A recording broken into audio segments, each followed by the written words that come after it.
All right. What is up, everybody? Yeah. Hey, everybody. What is up? Welcome to our live stream. My name is Nicole or Nikki. You can call me either one. I'm a person in recovery. I have been sober since July 13th of 2015. I got into recovery by going to a detox program, and then I went to residential, and then I went to a MAP program in therapy, and that is how I have been able to string together 9.5 years sober. Yeah, that's right. I will be 10 years sober in July, and I'm really fucking proud of that shit, if you want me to be honest with you. Here on my channel, I like to share my experience in hopes that it will inspire other people. And we do live streams a lot. We do them twice a day, once in the morning at 10 a.m. Central Standard Time, and then once in the evening at 6 p.m. Central Standard Time. And what I do is I share my experiences through story times in hopes that I can connect with you guys and y'all can relate to the experiences that I've been through. And then hopefully I can tie those story times up in a little bow and provide helpful suggestions and resources and connection and information to help you on your journey. So basically, we just have a good time and we talk about drugs and we talk about recovery and we talk about life and we talk about all the things that happen, you know, when you're trying to stay sober and shit. So if you guys are new here, welcome and thanks for tuning in. This is our regularly scheduled live stream that I do every evening at 6 p.m. Central Standard Time. And tonight we're going to be talking about our loved ones that struggle with addiction. We're going to talk about them struggling with addiction and how we can help them without isolating them or turning our backs on them. And then we're also going to talk about what it's like to go through the transition of having someone that you love that struggles with addiction and then they get sober and what that can be like for the person who is not an addict. And so I've had two things happen in my life recently that really made me want to talk about this subject.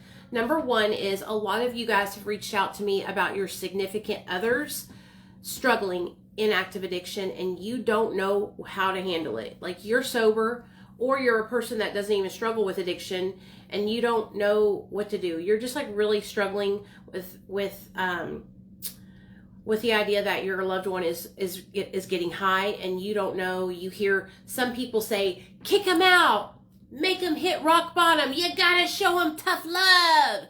And then you hear other people say, tough love killed my loved one. I turned my back on my loved one and then they overdosed and died. And now I have to forever live with that, right?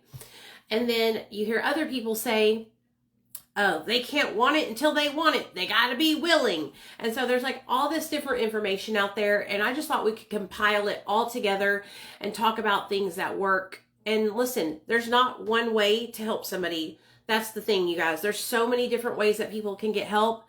And there's also so many people struggle in different ways. All our family dynamics are very different. And I think that's really, really important to take into consideration.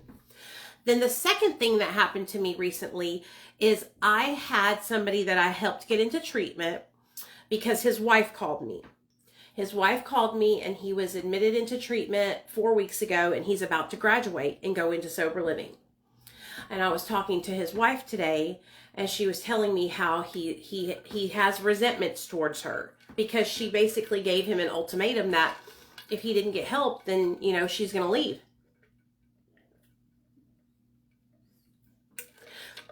And she also shared with me how she feels like she has to walk on eggshells around him and just like talking to him because she's like afraid she's going to like trigger him at any moment and then he's going to go out and use. And so I thought we could talk about that as well.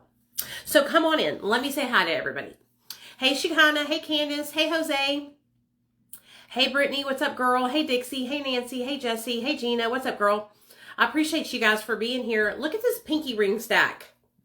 Isn't that the cutest little pinky ring stack? I'm so proud of this little stack, you guys. If y'all don't know, I have an infatuation with jewelry. And so I have been on my fine jewelry collecting journey. And I feel like this stack is stacking. That's 4 rings. But look how cute it is. Okay. Anyway, I'm struggling to understand my husband from a distance. I feel like he's either going to go to jail or die. I hate feeling like that. Like I said before, we are separated. Oh, Dixie, I'm so sorry that y'all are going through that. That's tough. But you know what? Y'all are separated, so you're safe, right? And the only thing that you can do for him right now is encourage him to get help. You know, sometimes going to jail is what's best for a person. I've been to jail. I've been to prison many times. Well, not many times. I've been to prison, but it was like, I felt like it was many times because I was locked up, you know. But I've been in trouble a lot. You know what I mean? I've had consequences a lot. I want to be very interactive, you guys, with you guys in the comment section tonight. So if you guys have questions, please ask your questions. I'm going to be reading your questions and we're going to be talking back and forth. Okay, so I will share a little bit about what I think is best when you're helping someone, but I really want you guys to comment and utilize this opportunity to for us to talk back and forth with each other. So, helping somebody that's struggling in active addiction. Okay, I'm going to give you guys some different scenarios. The first scenario I'm going to share with you guys is my own scenario. You know, I'm a person that's sober and in recovery, and my husband is a person who relapsed in 2020. And how did I handle that? What did that look like for me? I handled it all wrong, you guys. And looking back on it now, I realized how wrong I was. When my husband relapsed in 2020, I got angry. I was madder than hell. I called him a junkie, worthless piece of shit. I fucking boxed his ass, trying to fight his ass. I'm just being real. I'm being so honest with you guys. When I realized that he had relapsed, he had come home from work one night. He had been working at Kroger, right? And he came home from work. I had seen a bunch of charges going through on our debit card. And I had called him at work. And the moment he got on the phone, I could tell he was high. Because when my husband's high, his voice goes up an octave, like it gets higher. And so I was like, you're on one. I know you're on one. I'm not, girl. I'm not. I love you. I would never do that. Now, well, then he comes home and he's fucking high. And so even after I've been sober at that point for 5 years. And I know that calling people a junkie does not help them want to get sober. I know that, yelling and screaming at him wasn't going to make him want to change, right? But I was so hurt because when he relapsed, I took it personally. And I think a lot of you guys are going through the same thing. A lot of you guys love somebody who's struggling with addiction, and you're taking the fact that they've relapsed or that they're using substances as you're taking it personally, like they don't love you. How do I know? Because I did the same thing. You're saying, if you loved our family, you wouldn't be doing this. If you really cared about me and the kids, you wouldn't be doing this.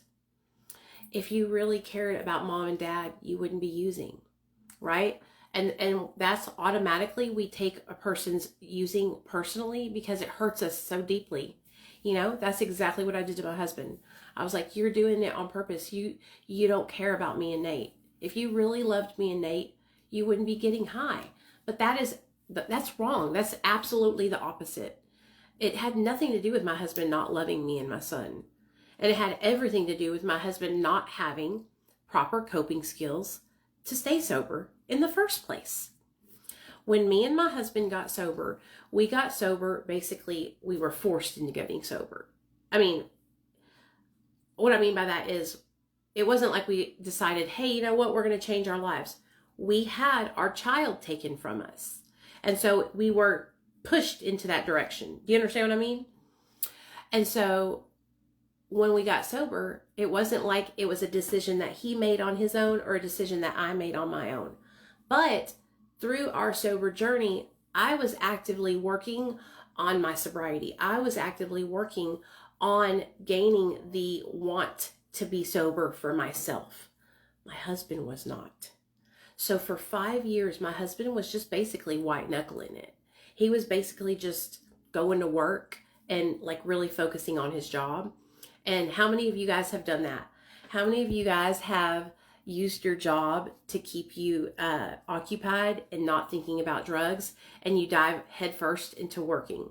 I've done that before too. And every time I did it in the past, I relapsed. That's how I knew this time I couldn't do that. And so while my husband was doing that, I was watching him for 5 years make all these mistakes that I had already made in the past trying to get sober. And of course, you know, I'm telling him these things, but when you have two people getting sober together and one person's trying to tell the other person, they never take it the right way. My husband was like, "Shut up. You've been sober just as long as I have. You don't know what you're talking about, Nicole." He couldn't take any information that I gave to him. He took everything that I brought to him as a personal attack, you know, because there was like this weird dynamic of competition almost between us, of us being sober and him feeling like because I was doing so well in my sobriety. Do you know what I mean? It was really hard, you guys. It was so hard. Constantly walking on eggshells, me thinking that any day now he would relapse. And it happened 5 years into our sobriety. It finally happened. And I knew it was going to happen. And I don't mean to say that in a negative way. I didn't wish that on my husband, but I knew it was going to happen. One of us was going to relapse. It was going to happen. And it was him.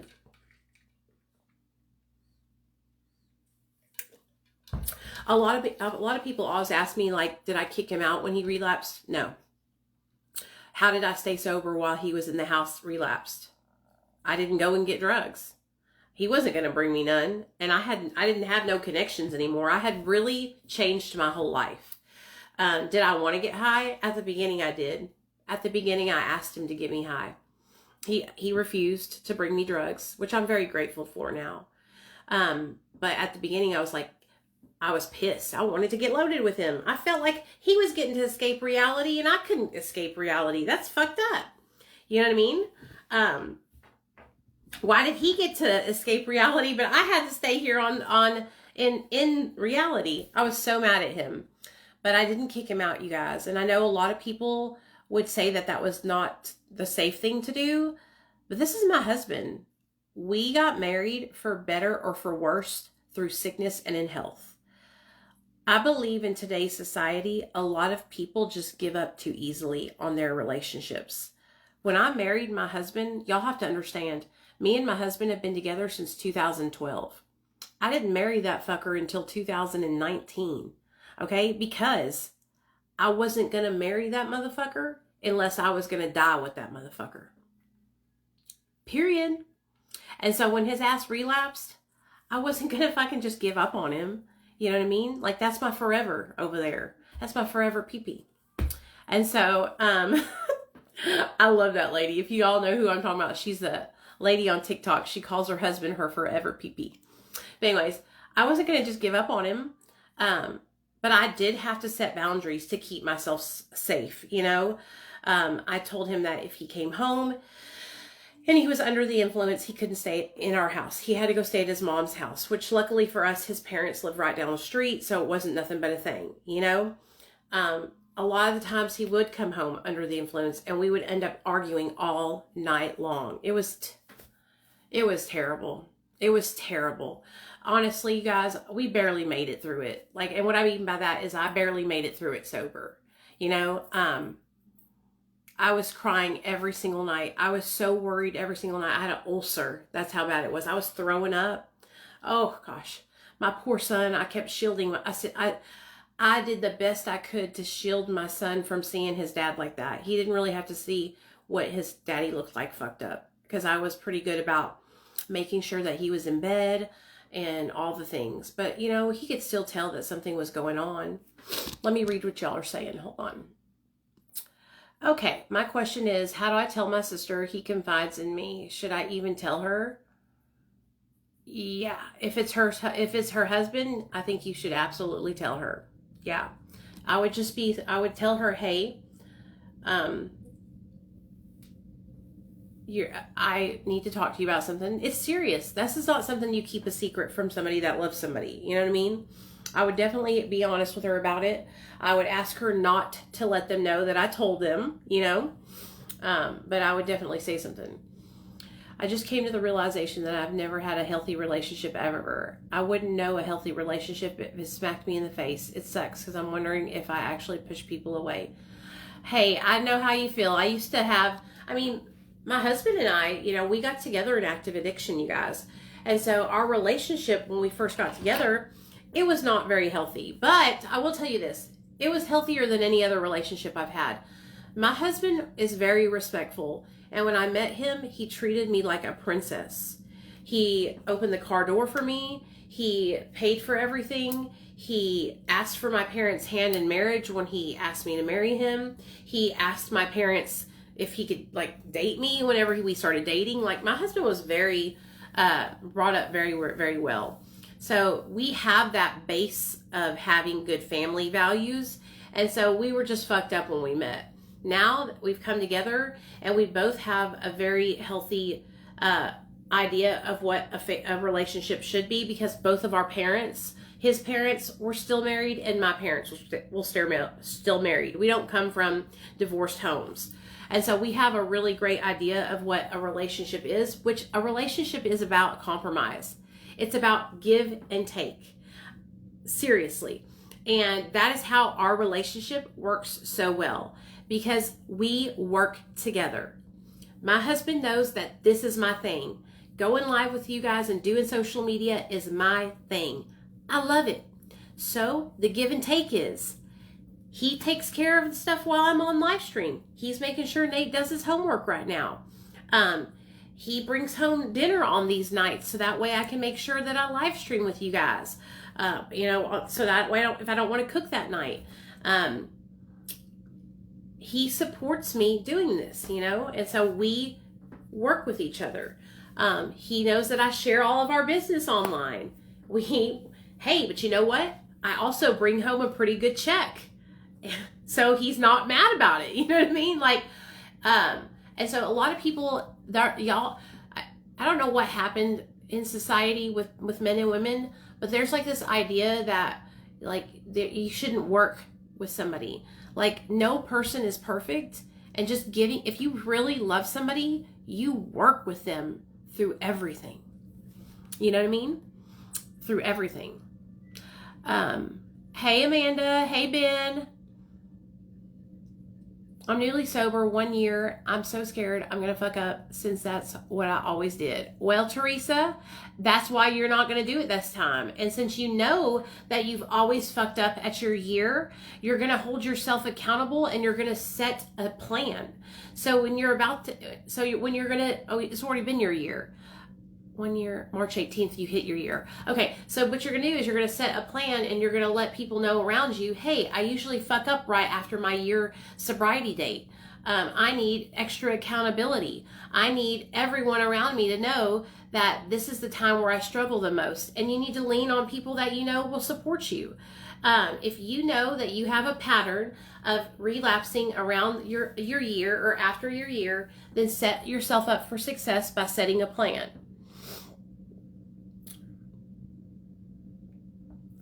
Let me see. I'm reading y'all's comments. Sorry.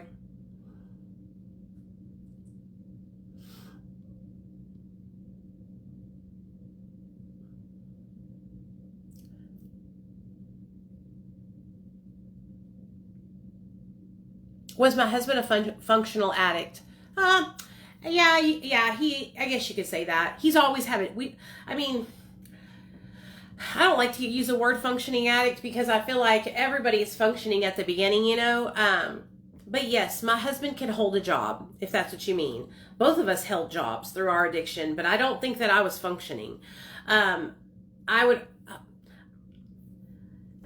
We both had full-time jobs. I've worked throughout my whole addiction. I would lose a job, then get a new one, lose a job, then get a new one. I held one job for 5 years in active addiction. I held another job for 6 years in my active addiction. So does that mean that I was functioning because I had employment? To me, that's what a functioning addict is. Somebody that is still able to manage and have employment. There was times, though, where we were both not employed and we were literally living in an extended stay. But yeah, at this time, my husband was working full time. He was actually the manager of a store, of Kroger. So he's always been able to, he's very, very smart. My husband's educated. He went to college. He got his master's degree. He's always been able to kind of skid by on the skin of his teeth with his smarts, his good looks, and his personality. Day 6 of my daughter being clean. Oh, Ann, that's great. Tell your daughter we said we're proud of her. Hey, thanks, Gina. I did my makeup for you guys today.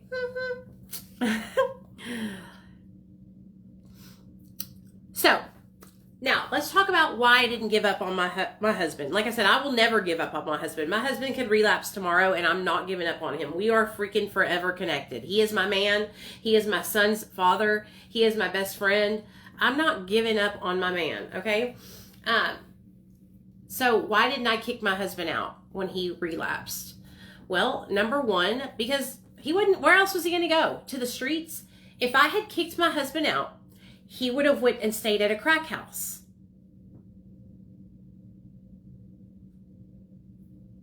So, no, that's not happening. Kicking him out, taking the only support that he had from him at that time would only push him lower down. And I don't think a lot of people think about this when they have somebody that's struggling. What they're thinking is, I need to not enable them. Having a roof over your head, having a meal to eat, having water to drink, and having a place to shit, shower, and shave, that's not enabling. Those are basic needs, not wants. Those are needs that every person needs to have in order to live. And so taking your loved ones' needs from them, not wants, and throwing them to the wolves isn't going to me, that's fucking heartless, and that has nothing to do with enabling. Now, some great examples of enabling negative behavior or enabling somebody continuing their addiction: giving them money to go purchase drugs, driving them to the dope man's house to buy the drugs, copying for them, okay? But like allowing them to have a place to be safe where you have Narcan and you can monitor them, I don't believe that's enabling. I believe that's keeping somebody alive long enough so they can get the fucking help they need. And so I knew that my husband wasn't going to bring drugs into the home, okay? And he didn't, because he knew my ass would steal them from him. Okay, that's one thing about me and my husband. When we were getting high together, I was always taking the drugs. And so he had to hide them because I was trying to do them all. And so when he relapsed and I told him, I want to get high, where's the drugs, get me high, he knew right then not to bring those drugs in his house because I was going to take all of them. And then we were both going to be fucked up. And then who was going to take care of our son? So he didn't bring drugs into our home. So I knew I could trust my husband and not bring drugs in the home. I also knew that if he was fucked up, he wasn't going to come home. He would stay gone long enough until it wore off, and then he would come home with his tail in between his legs, which is mostly what he did. He would just come home defeated after a long night of smoking crack all night long, looking crazy as hell, tired as fuck, barred out, and pass out, out of his mind. And so my thought process with my husband being at home was, I'm the only support network he has. I'm the only person who believes in him that he can make a change. And also, his son. He needs to see his son every day. To know that his son needs him. And that he has something to live for. That he has somebody to fight for. That there's somebody that's looking for him every night when he gets home from work, waiting for him to get home because he loves his daddy so much.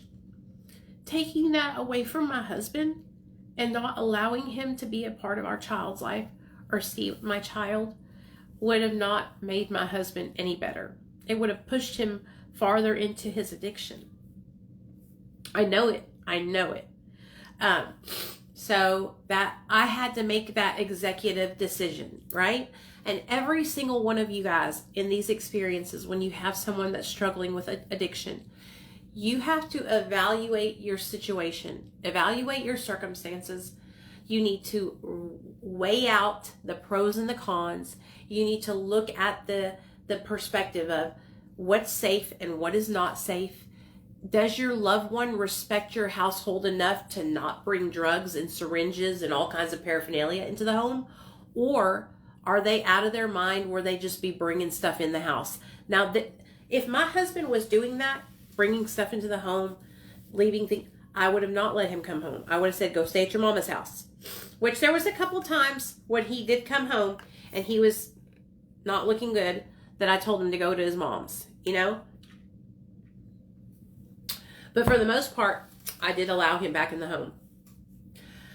Now, I made some crucial mistakes that I want to share with you guys that I feel like some of you guys might be making the same mistakes. So,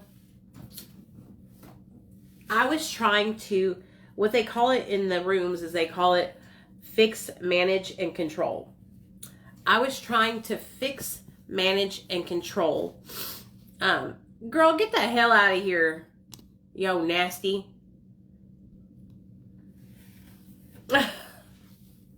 Towers, Roxy, get your nasty ass out of here, bitch. So, this live stream is not for you nasty whores to come in here trying to get dudes to sign up for your dumbass sex OF shit, nasties. Yeah, I said that. Don't be coming in here preying on my newly sober dudes and girls. Okay? Men and women. Don't be coming in here trying to prey on my newly sober people. Because I will call your nasty ass out. Anyway, sorry y'all.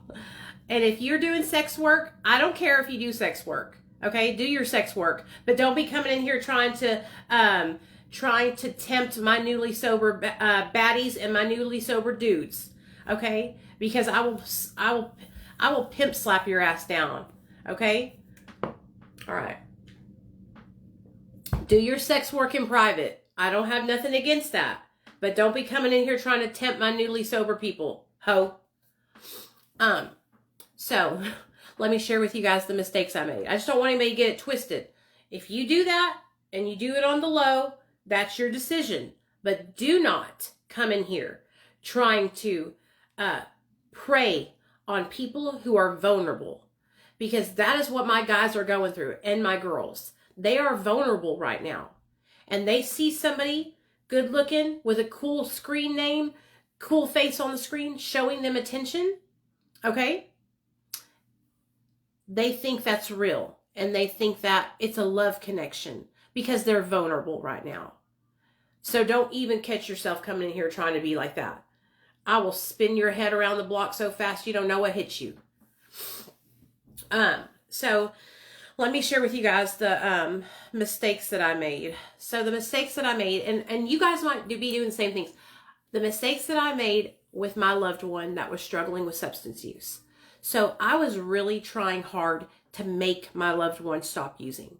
Can any of you guys relate to this? Let me share with you guys some of the ways that I tried to make Neil stop using. I stole his debit card. Yeah, I took his debit card out of his wallet, took all of his credit cards. Shit, I cut them bitches up. Do you know what that motherfucker did? He drove down to the bank and got them to issue him a new one. 24 hours later, he had a new card. So when he figured that out, then I went down to the bank and I opened a savings account so I could shift all of our money from checking into savings. But the kicker was he didn't have access to the savings account. So he could not get the money. So he couldn't move it back over to checking to take it. Nicole for the win. But still, I was doing the most, y'all.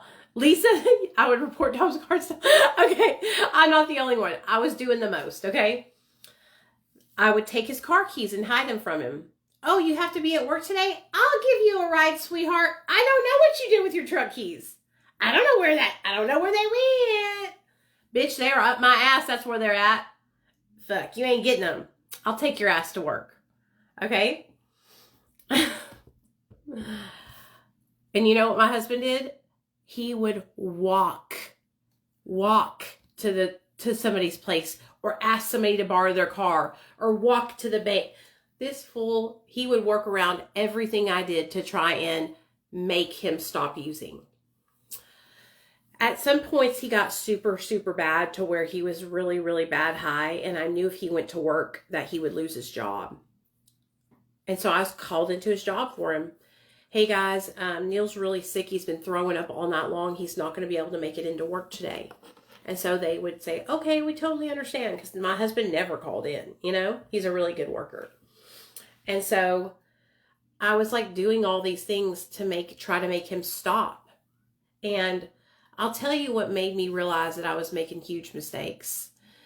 I was on the phone with a really good friend of mine from YouTube. Her name was Ann.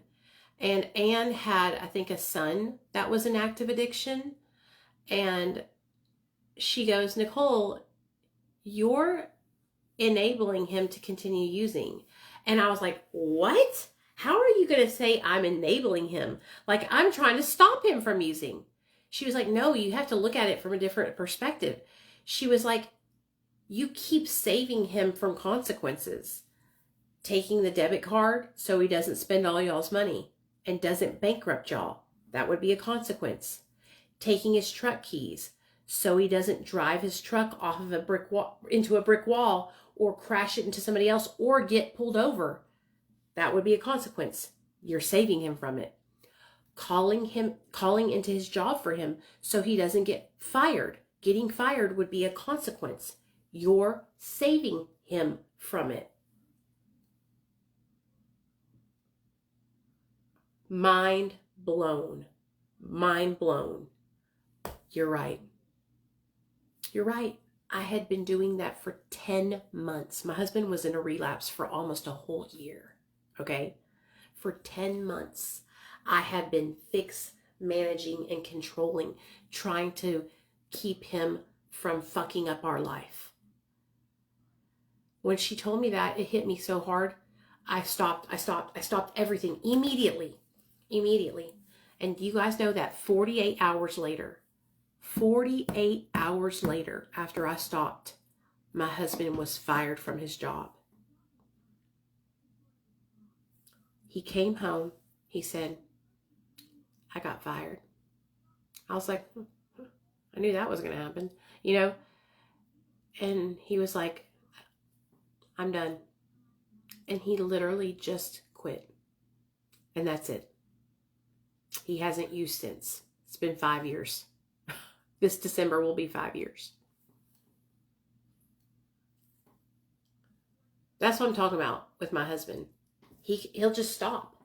Like, what? At that time, losing his job was the consequence of all consequences. Losing me, losing his son, losing his mom, and all those things didn't matter. But when he lost his job, it affected him. He felt like a failure. He felt like he couldn't support his family anymore. His ego took a hit. And that's what happened. He decided to change. And he literally just stopped, y'all. When I tell you, it makes me... When I think about it, it drives me insane just talking about it. Because I sat there for 10 months and could have just let him get fired from his job 10 months ago. Okay? I went through 10 months of agony, heartache, and pain. Now, when I tell you he just quit, am I advising? He could have had a seizure. My husband was taking like so many bars of Xanax and smoking so much crack. I don't know how he just stops like that, but he does. He's done it multiple times before when we were in active addiction before that. But I was extremely worried. When he came home and he told me he got fired, I immediately got on the phone and called my boss. Y'all know I work for a doctor. His name is Dr. Fareed Bonnie Maud, Dr. B. I called Dr. B and I was like, Neil had relapsed. He got fired from his job and he's ready to get sober. I'm really concerned about him though, because he was using a lot of benzos. And so Dr. B actually got on the phone and talked to Neil for like 2 hours and offered to help us if we needed help. You know what I mean? I was so grateful for that. And of course, if anything happened, I would have taken him to the emergency room. Thank God. He was okay. I mean, yes, he went through some discomfort, but he was okay. He handled it really well. It was crazy. I've never seen him. I couldn't do that. You know, I would have had to go into detox. I really need to talk to one. I'm going to do that one here after you do it. Unfortunately, some people still don't get it, even after losing the job, the spouse, the car, and the kids. I know, it's so sad. We all make mistakes. Oh my gosh. So the reason why I'm talking to you guys about this is because after Neil got sober, so I know a lot. So helping your loved one that's struggling in active addiction, I want y'all to know that it's different for every single person, okay? The way that you help your loved one is going to look different because your circumstances are going to look different. You know, you might just be a brother or sister of somebody that's struggling, or an aunt or an uncle, or a husband or wife, or a girlfriend and boyfriend, or best friend. Like, your loved one that is struggling with substance use is going to be different, right? But I think the baseline things that I would suggest is to just love someone. To remember that shutting people off from their connection, because the connection and the love they have from you is probably the only thing that's keeping them in this side of the world alive, right? And so alienating people from their only love source in hopes that it will force them into recovery, I believe it does more harm than good. I believe it really sets people up, hey Laura, for having resentments towards their loved ones and hurting. I also believe it sets people up for traumatic experiences like being homeless on the street, being raped, being robbed, being held hostage, being in trap house, just horrible things. You know, why do we think that the answer to helping people struggling with addiction is to pull their resources out from underneath them? You know, it doesn't make any sense. And so, yes, I know it can get tired, right? It's tiring watching somebody sitting there and like hurting themselves over and over and over again, when you know the simplest thing to do would be to just go and get help, right? They could be trafficked. Exactly.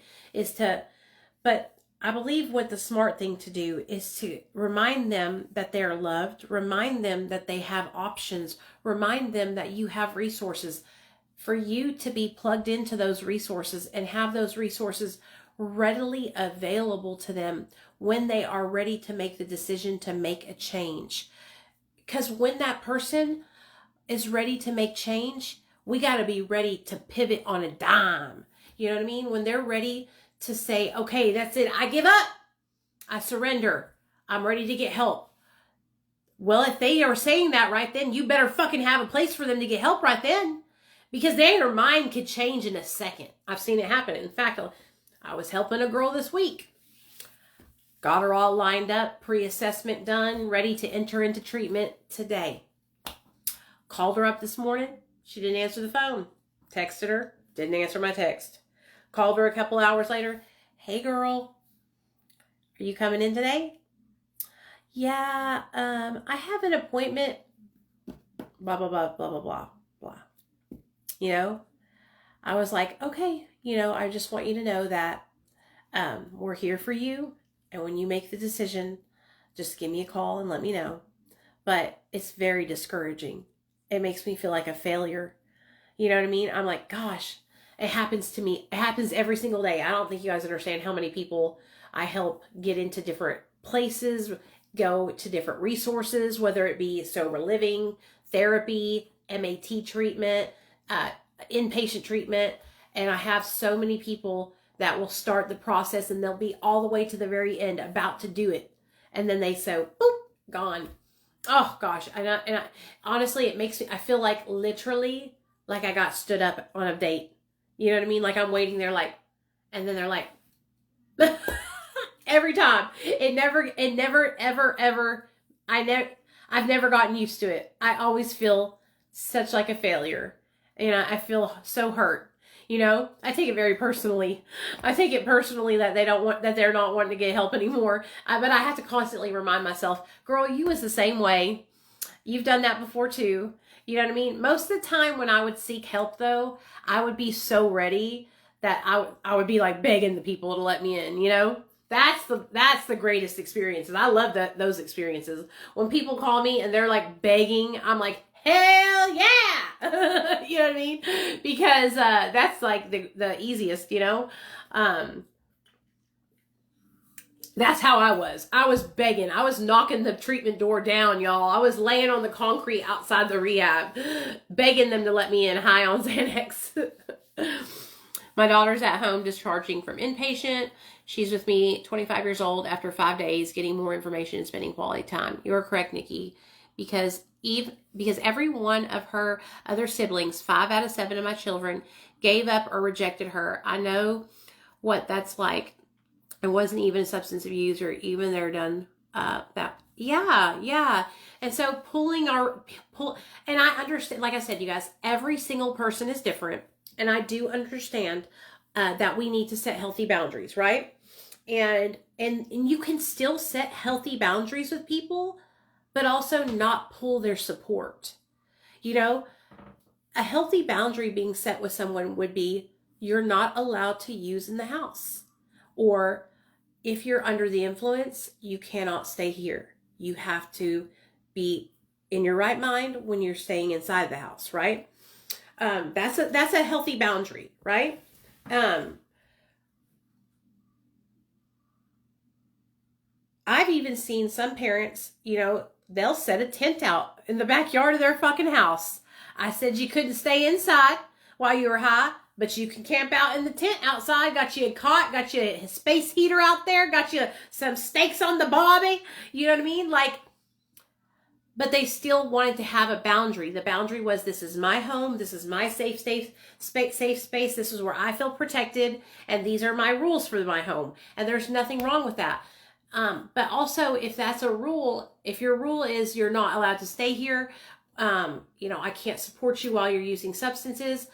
The other side of that is, but I will be there to support you if you need help, if you're thirsty, if you need food or water, if you need clothes, if you want to come over and talk, if you need a hot meal.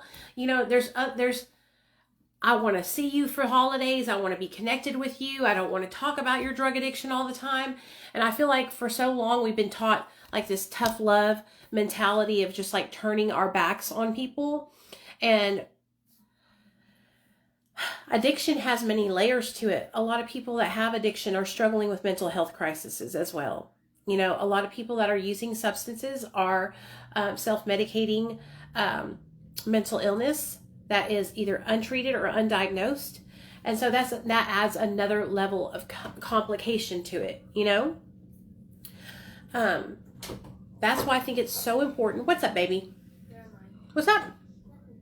That's why I think it's so important to keep the line of communication open with your loved one that is struggling and not turn your backs on them. You know, it's okay to love somebody that struggles with substance use. It's okay to let them know that you care. Okay? It's the best thing you can do, because that letting them know that you care and staying connected with them, you're their lighthouse. You're their lighthouse. So now what do you do when your loved one gets sober and they're in recovery and they're staying at your house and they're fucking driving you insane? I was just talking to a lady today. She says, I'm walking on eggshells.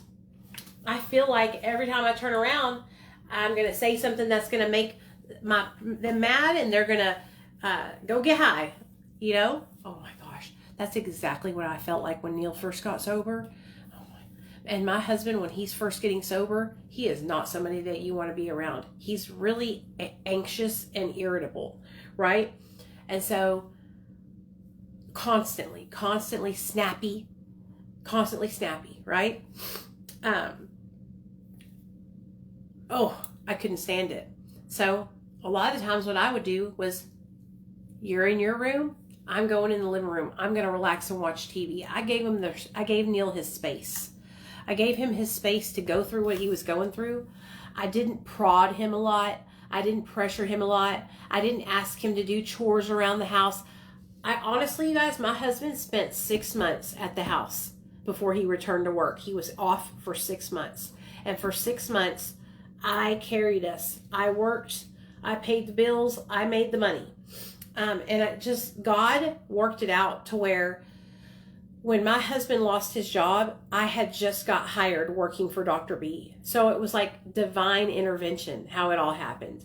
I was able to slide into that new position, and I was able to carry our household while my husband was able to take 6 months to clear his mind, get himself back on track, and then start a good job. And so I didn't pressure him to do like chores around the house.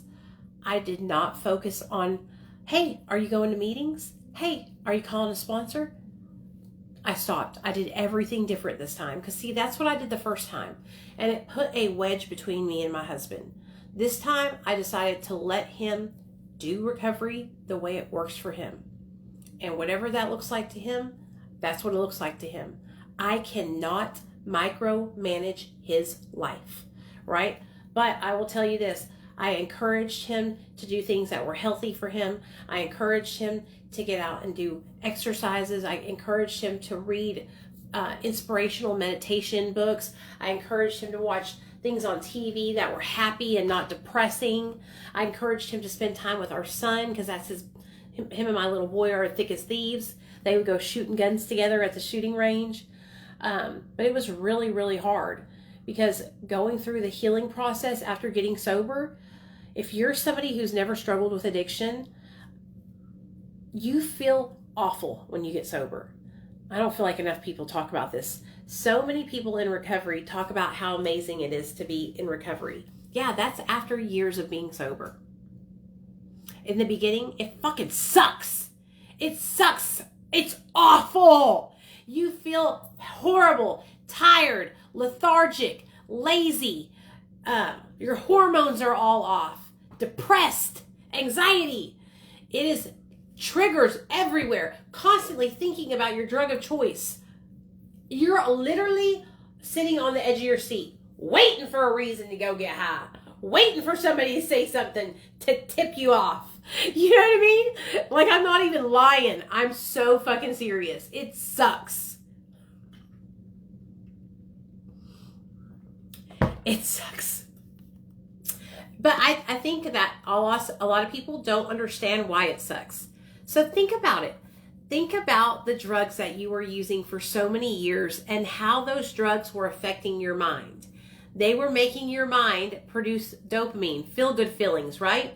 And so you've stripped your brain of that. Now your brain is not producing those feel-good feelings at the rate that it was doing it. That was artificial. It was artificially doing it because of the drugs you were putting in.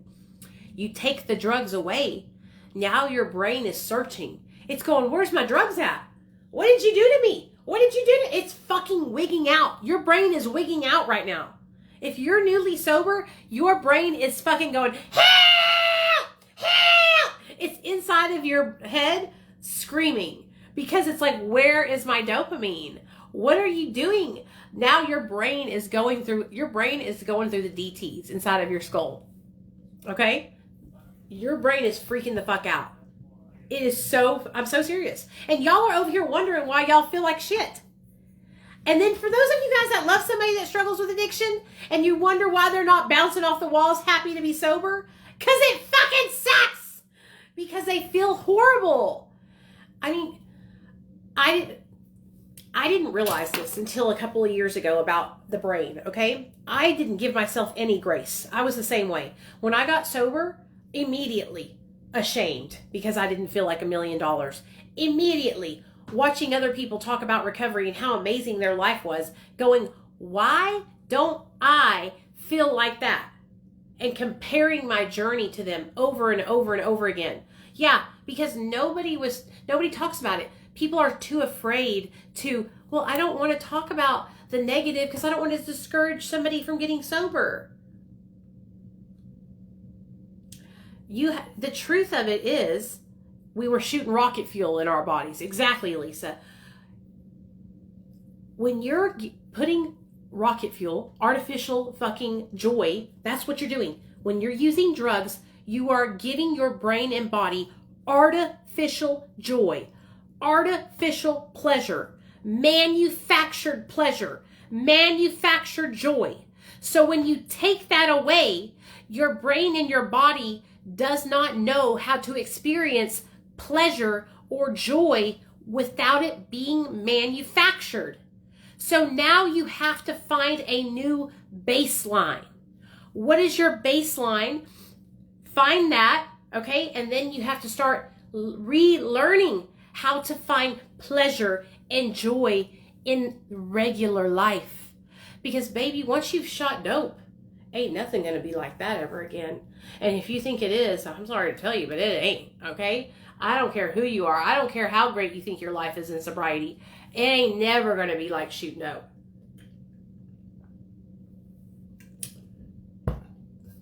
And honestly, I always tell people this. I say, you know what? I'm grateful to be I'm grateful that I was an addict. You know why? Because at least I got to experience what it was like to be so fucking high. Not a lot of people get to experience that. You know what I mean? But am I lying? If I'm lying, I'm crying. If I'm lying, I'm dying. It's the truth. You know, being an addict, we get to experience like 3 lives in one life. You know, our addict life, our recovery life, and then our life before we were ever those things. You know? Were you ever afraid to leave your house or run into somebody? Oh, when I first got sober, 100%. 100%. And I did. I ran into my drug dealer at the Kroger. And I will never forget it. I had Nathaniel with me. Oh gosh, I knew it was going to happen. You ever just feel it? I don't know what it is, but I could just feel it in my bones when I was going to run into my dope man. I could just knew he was going to be around the corner. I don't know what it is. Like, me and him had a sixth sense, you know? Like, we were connected. That's how long I bought drugs from this dude, you know? I used to show up on his fucking front porch at 6 o'clock in the morning, banging on his fucking door. This dude lived in a purple house in the fucking projects. Purple, this color purple, okay? And I'd show up on his doorstep at 6 a.m. I know you're in there. I pay the fucking light bill over here. Open the door. You know what I mean? So I would know, I could feel it. So one day I was taking Nate, we were going to Kroger to like grab some groceries and stuff. At this time, I was like 2 years sober, maybe 2.5 years sober.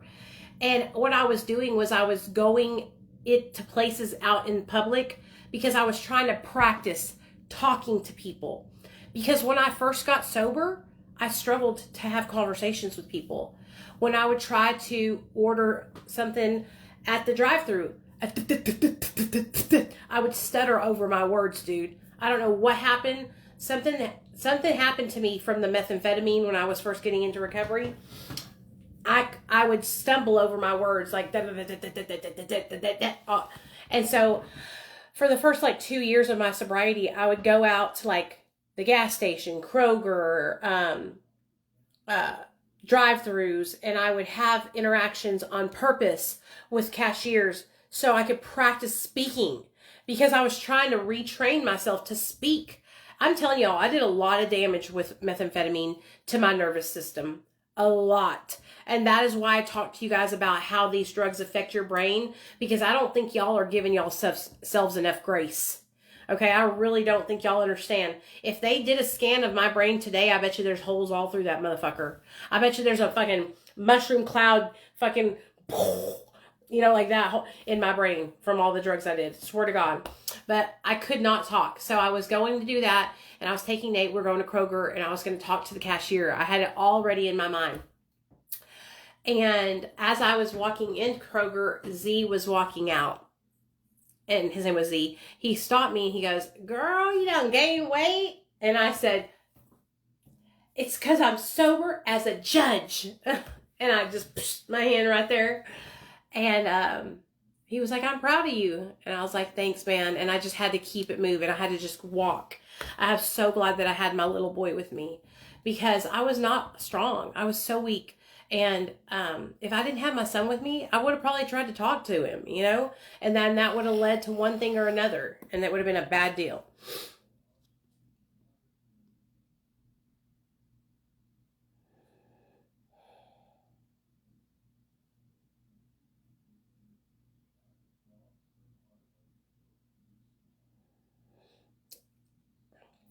sorry, when y'all's comments. When I got sober, I found out how socially awkward I was because when I was high on pills all those years, I was so, yeah, I know. I've always been able to talk well, but I did some kind of damage. Like I said, nervous system damage or something. I was addicted to methamphetamine, and I was addicted to opioids. I was an IV user of cocaine, opioids, methamphetamine, and I ate Xanaxes all the time. But but opioids and meth were my drugs of choice. I would mix them together. I would use like meth during the day, and then I would shoot opiates at night, or I would just concoct a little concoction. But meth was my drug that I first started on. Stimulants was my first drug of choice that I ever used. And so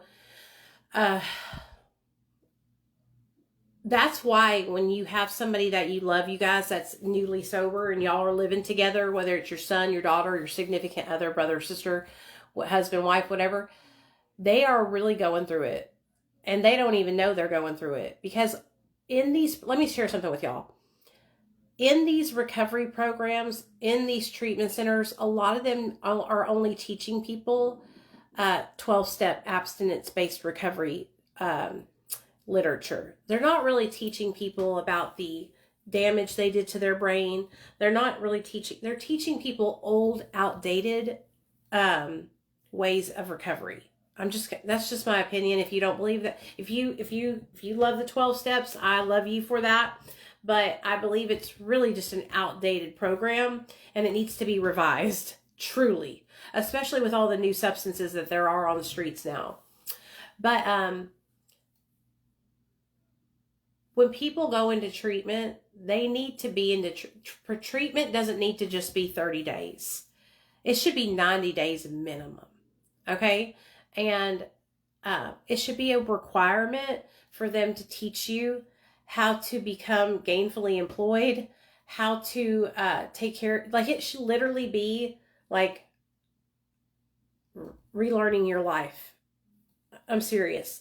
Like a wraparound treatment, helping you get a job, helping you get your own place. Like, cause that's what you need. When you get sober from drugs, you're like a newborn baby. It is so hard.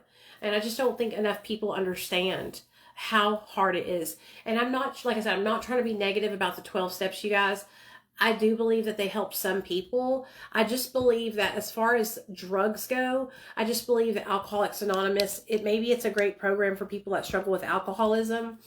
But I believe with as serious as substances are right now, that there needs to be so much more help than what is really available, you know? That's why when people reach out to me and they're like, my loved one is about to graduate treatment. And I'm like, 30 days. I just got off the phone with a lady. Her husband's about to graduate treatment. And it's actually I helped them get into treatment. And I was like, well, he's not going to leave, right? He's going to go to sober living. And she's like, yeah. And I'm like, thank God, because that 30 days is not enough. Like, you literally just got the drugs out of your system. That's it. That's all. You haven't learned anything in 30 days. You need so much more help than that. And so when you have somebody that you love that's struggling with substances, if you can and they can, go into a longer program, longer than 30 days, or go into intensive outpatient. I highly, highly recommend it, because it's hard to just have somebody at home that you're basically what you feel like when you're a person who loves somebody that struggles with addiction. You feel like you have to babysit them. And you feel like you need to control them because your fear is eating you alive. The fear that they're going to die.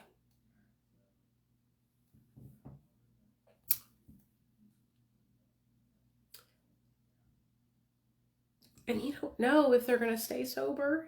You just have to believe that they are, because you don't know for sure. The fear of the unknown, and if your loved one could just decide to go and relapse. For me, that was the one thing that almost caused me and my husband to not be together, because I was so psycho with my controlling ways. Because I was trying to keep him safe. thought that if I controlled him, then he would be safer. But all it did was push him away from me and make him not want to be around me and make him mad at me and make him resent me.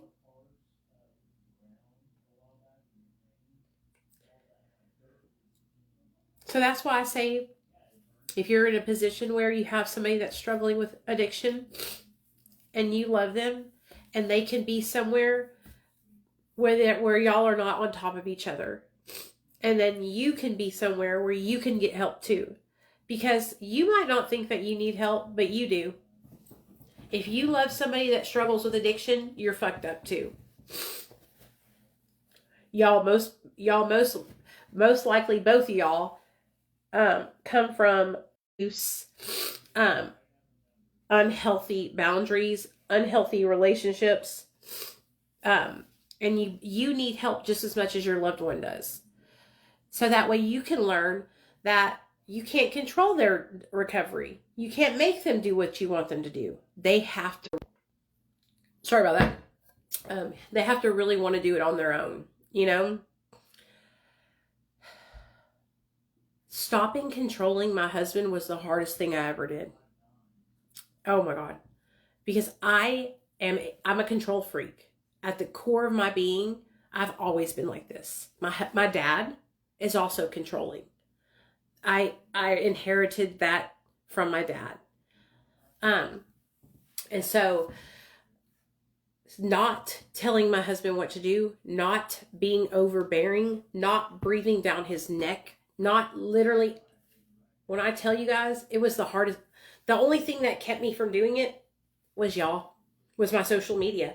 I used my social media when my husband relapsed in 2020. I was on social media like a motherfucker. I was live streaming every fucking day because it was the only thing that kept me grounded. It was the only thing that kept me occupied because I was losing my mind because I thought everything I thought he was doing was going to lead to his next relapse. And I was just playing it over and over and over and over again in my mind. And if you're somebody who's getting high, I hope you're listening right now. And I hope you realize this is what your loved one, this is what we go through. It is torture. It is torture trying to figure out whether or not you're going to wake up in a good mood or a bad mood. It's torture trying to figure out whether or not if I make waffles for breakfast or bacon and eggs for breakfast, if that's going to send you over the edge and you go smoke crack. And that's that's what happens. That's how we feel. That's what we think, you know?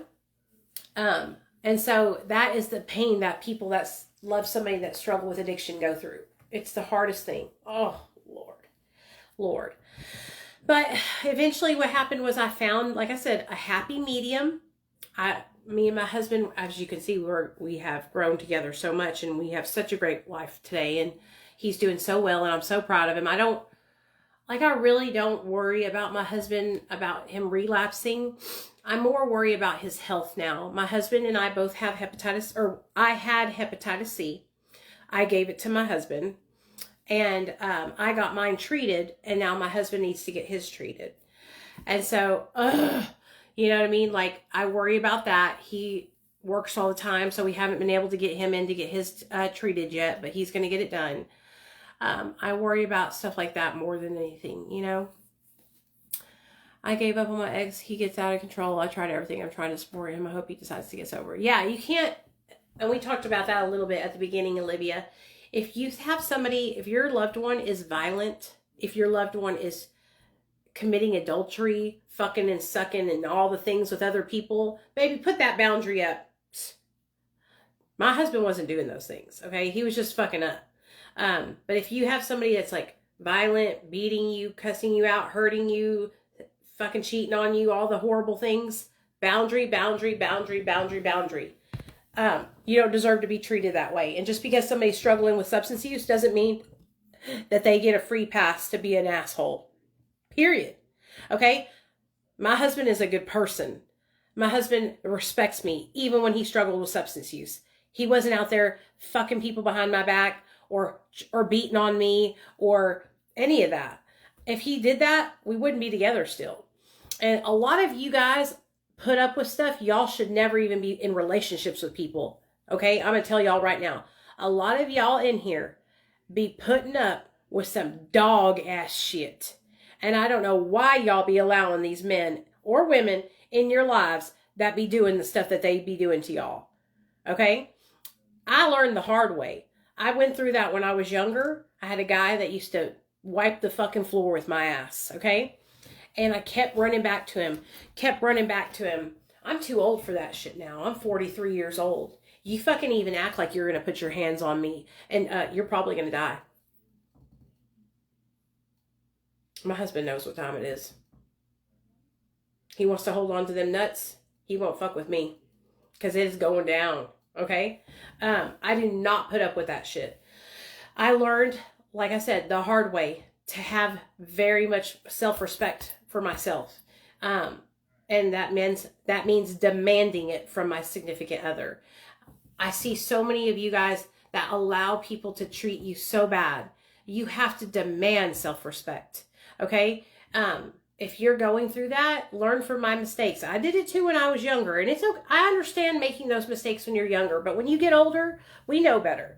You know what I mean? If you continue to pick people like that, who treat you like that, that's a you problem. Okay? You have to learn, all right, from the experience. And you continue bringing men around your children who treat you like that, that's pick me energy.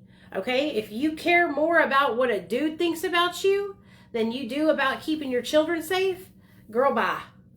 Girl, bye. No. We don't do that around here. The moment some dude shows you that he's treating you like that, you better run for the motherfucking hills, because they don't change. Same with the women. If dudes, if you have a woman who's beating on you, and girls, if you have a man who's beating on you, no, they don't change. No.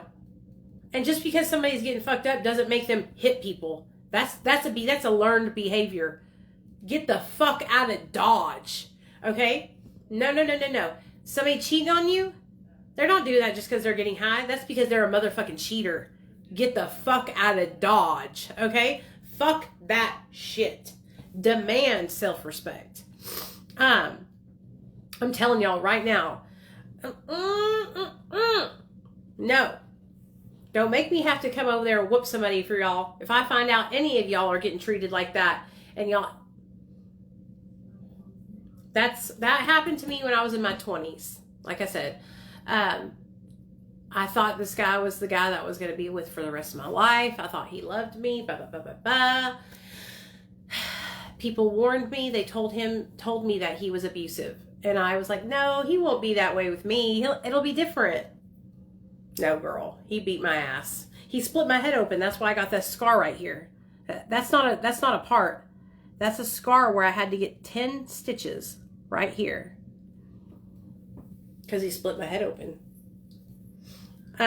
So, okay. Do y'all have any questions?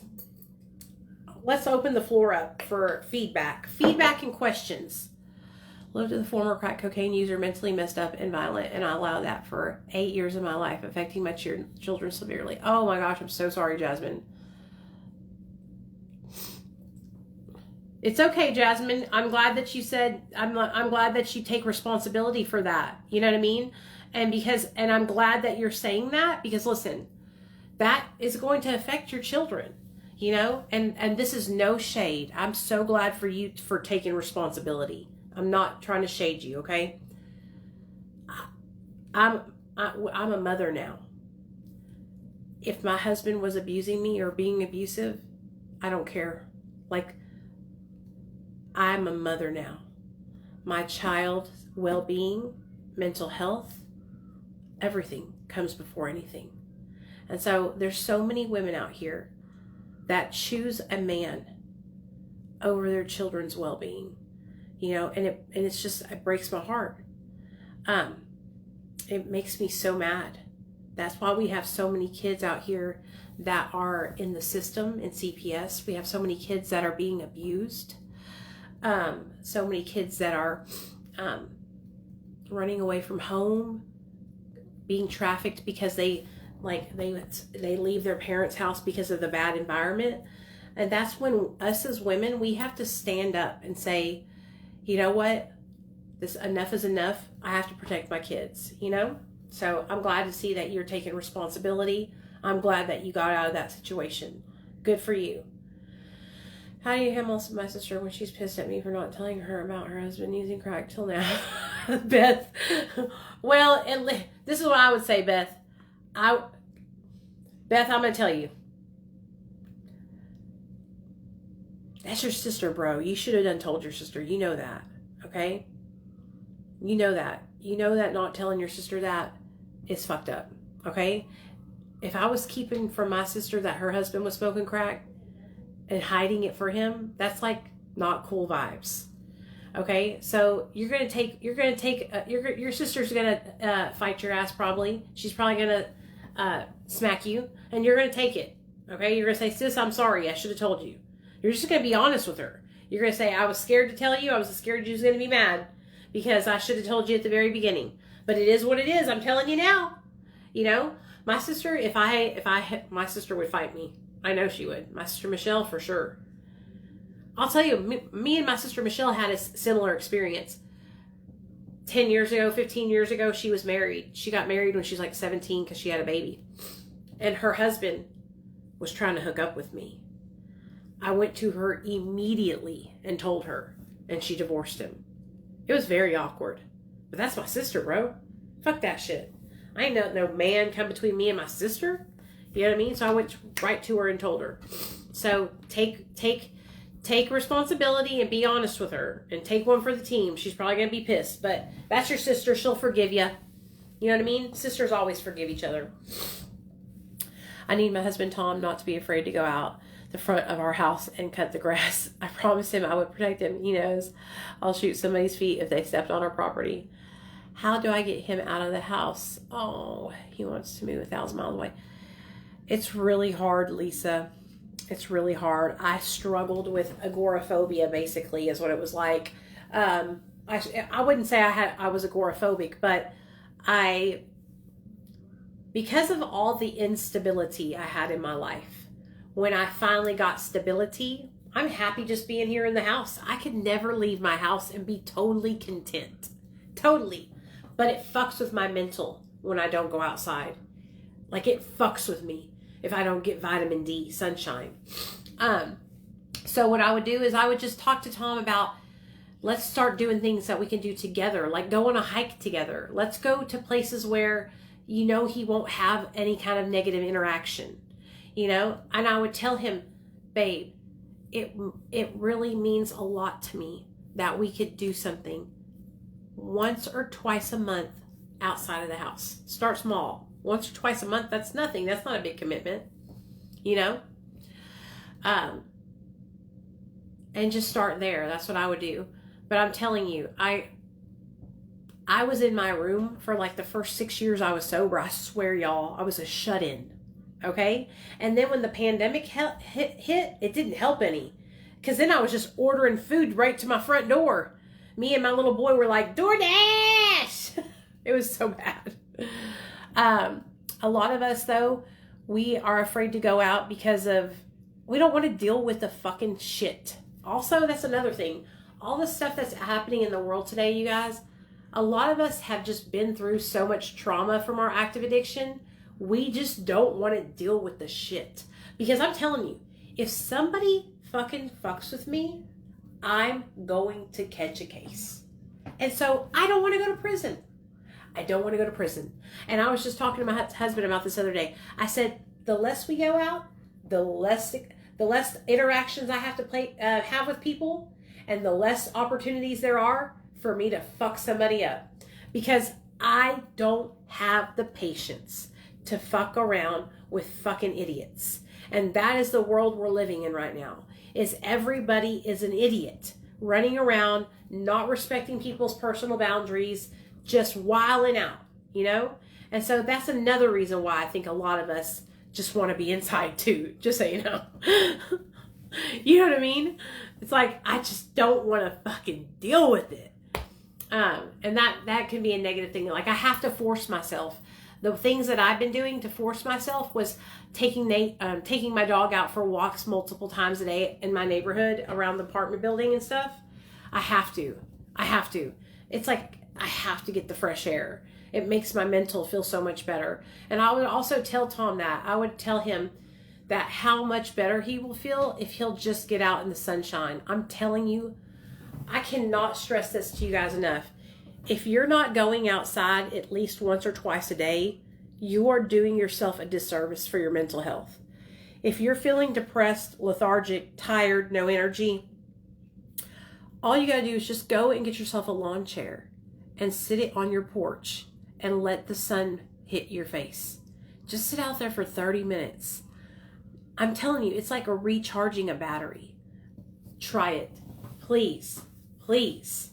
Okay? It will change your life. That's what it's done for me. It's helped me so much. Oh, thank you, Tara. I love you too, honey. Oh, Liz, thank you. That's okay if you're in active addiction. You're welcome here. Everybody's welcome here. Yeah, a lot of you guys have been messaging me that are in active addiction. It makes me so happy that people in active addiction are watching my content. It makes me so excited because that's exactly who I want to find my videos. I had a guy message me. Shout out to you, Matt, if you see this. He messaged me the other day and he was like, your videos were the only thing that tethered me to recovery when I was in the hotel room doing meth. You were my lifeline to recovery. And that's exactly what I hope I can be for y'all. I hope that you can watch my videos and know that you can change your life.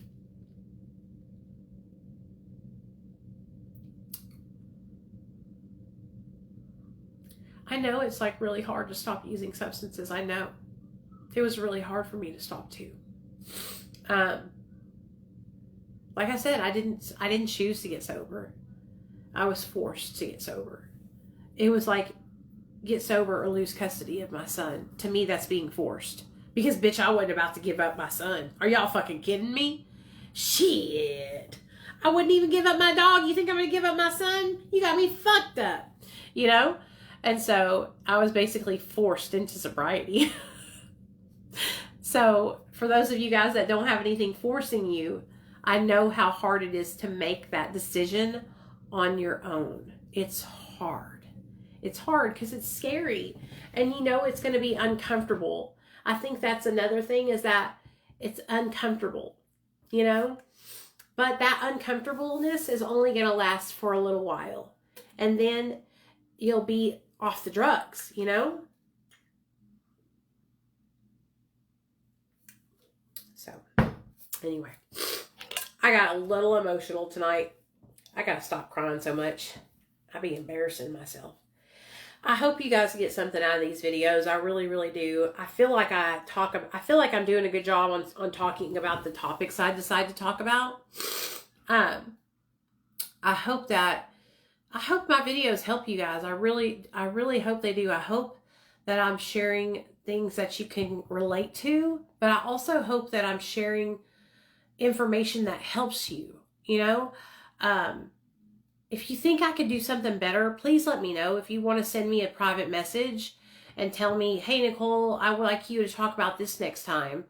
Whatever it is, please let me know because I really want to make these live streams interactive. I really want them to be helping people. I want them to be bringing value to your life.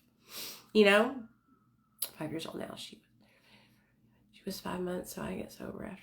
Oh, wow, Olivia. Did you get sober, Olivia, and get her back? Thank you, Angela. I really appreciate you, sweetheart. For real. Thank you so much for watching and supporting me. I'm like, what should we talk about tomorrow night? What do y'all think we should talk about tomorrow night? What is something that you guys really struggle with that we could talk about? I'm trying to think. Oh, thanks, Tom. I appreciate you, honey. Tom, is that you? Tom, get out of the house. We want you to go out and mow the lawn. Just like, Tom, are you listening to what I'm saying? I'm not lying to you, my brother. You got to, even if it's just taking a walk around the neighborhood. I've been doing that lately. Like I said, taking my dog on walks outside of the house. It's changed my life. I do it 3 times a day. And I cannot tell you enough how much being in the sun makes me feel better mentally. God, when I tell you, I'm so serious. I was stuck in my house for years. I was like a hermit, a hobbit. Like, I'm not lying, you guys. I'm so serious. I wish I could show you videos. You could go to my YouTube channel and there's tons of videos of me just in my room. You'll see. In the dark too. Darked out and everything. Completely dark. You know? It was bad. It was bad. Okay, good. I haven't been coming on Facebook very often at all, but I'm going. Okay, Angela, cool. The benefits of changing? My daughter. Let me see what you're saying. I'm proud of you, Lisa. Good job, girl. Always struggling with boundaries.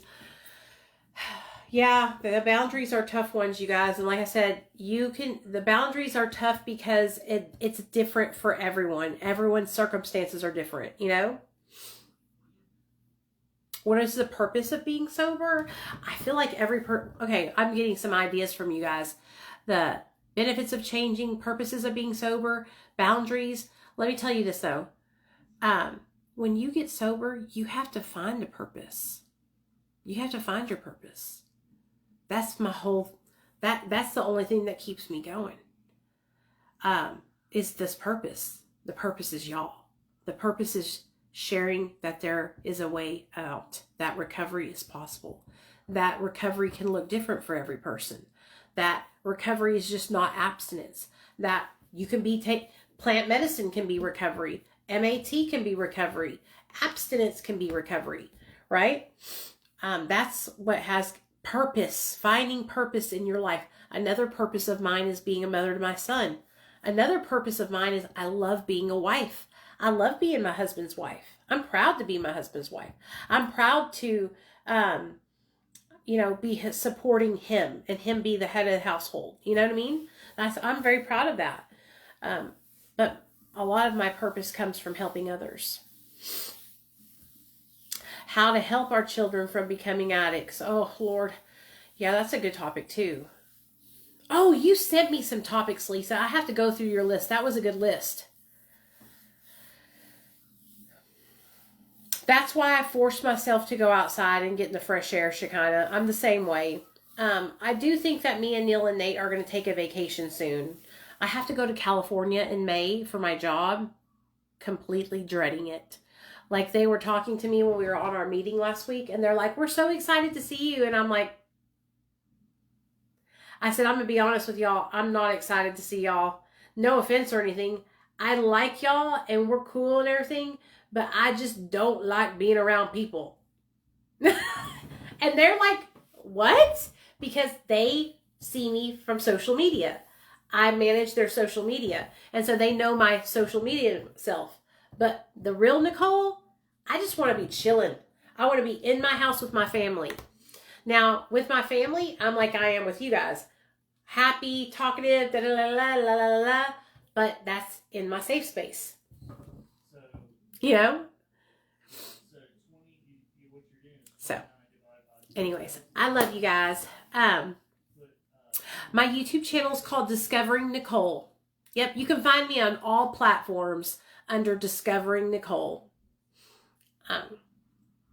And I appreciate you guys for supporting me if you come on over. I'm on TikTok, I'm on YouTube, I'm on I'm on Facebook, I'm on Instagram, and I'm on Lemon8. And I also have a Blue Sky. I have all the apps, you guys. But my biggest platforms are Facebook and TikTok. How many times does my husband tell me to stop talking? He doesn't. He loves that I talk a lot. That's actually, Lisa, that's actually how he and I, he talks a lot too. You guys might not realize that. But when I first met my husband, we We talked for the whole night. We stayed up all night long talking to each other about all the things we loved in life. We both like to talk a lot. My husband's very outgoing, especially with our, like, he's a very talkative, like, boisterous, happy person too. But if you compared the two of us, I'm more so than he is. You know what I mean? When we're side by side, he's quieter than me. But when we're together, just me and him, we are both we love to talk. We can talk each other's ears off. Yeah. So, anyways, I love you guys. I'm going to get off here. I'm going to see y'all tomorrow at 10 a.m. Central Standard Time. I hope that this live stream, I really hope that these live streams are enjoyable for you guys. I hope that you're entertained and that these stories are relatable. And yes, my son is Mr. Personality. He always gets in trouble in class for talking too much. Duh. So, yeah. I'll see you guys tomorrow at 10 a.m. Central Standard Time for morning motivation. And then tomorrow night at 6, okay? All right. Good night, you guys. Love y'all.